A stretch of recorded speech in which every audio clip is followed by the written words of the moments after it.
Assalamualaikum warahmatullahi wabarakatuh.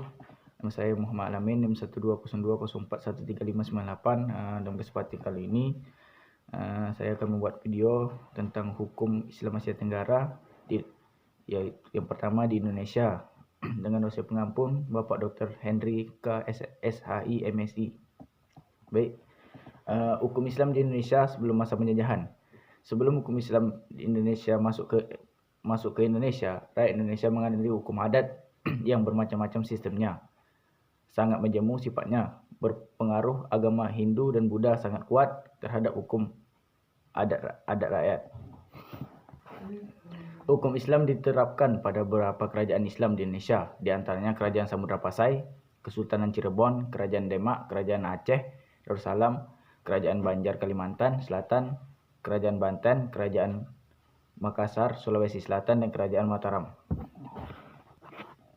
Kerajaan Samudra Pasai merupakan kerajaan Islam pertama di Indonesia yang berdiri pada abad ke-13 di Aceh.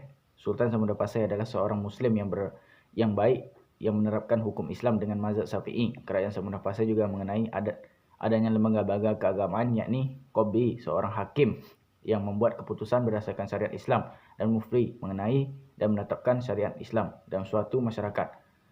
Kerajaan Samudra Pasai menjadi hukum Islam sebagai hukum kerajaan baik pada bidang pidana maupun perdata.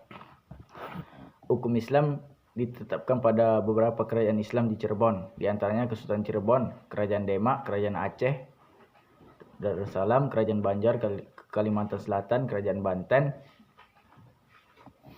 Kerajaan Makassar Sulawesi Selatan, Kerajaan Mataram.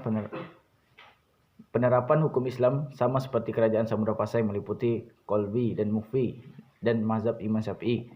Kerajaan Aceh juga termasuk hukum Islam yang paling ketat karena menerapkan hukum Islam sebagai konstitusi kerajaan.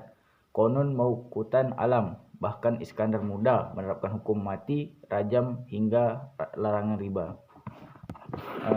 Hukum Islam di Indonesia masa penjajahan. Hukum Islam mulai termajinalkan pada masa Belanda akibat politik hukum Belanda.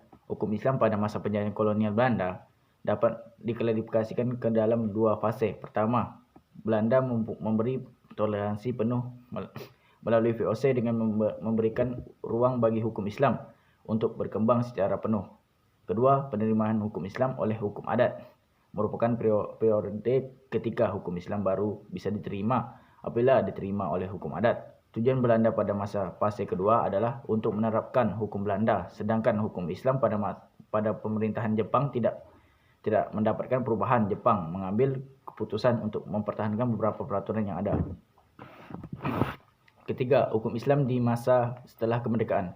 Hukum Islam Indonesia bersumber pada falsafat Pancasila. Pancasila dan Undang-Undang 1945 memberikan terhormat kepada hukum agama yang diyakini warga negara, termasuk hukum Islam yang dianut umat Islam.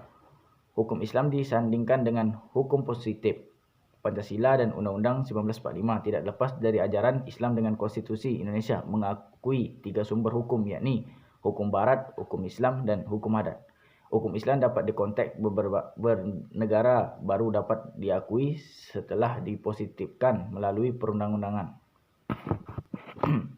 4. Kodifikasi hukum Islam di Indonesia.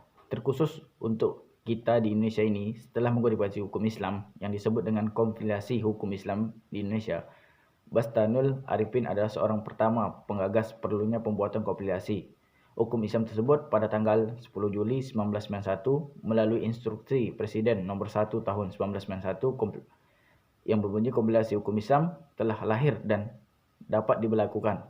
Kompilasi hukum Islam tersebut terdiri dari tiga, yaitu tentang hukum perkawinan, hukum kewarisan, dan tentang hukum perwakafan.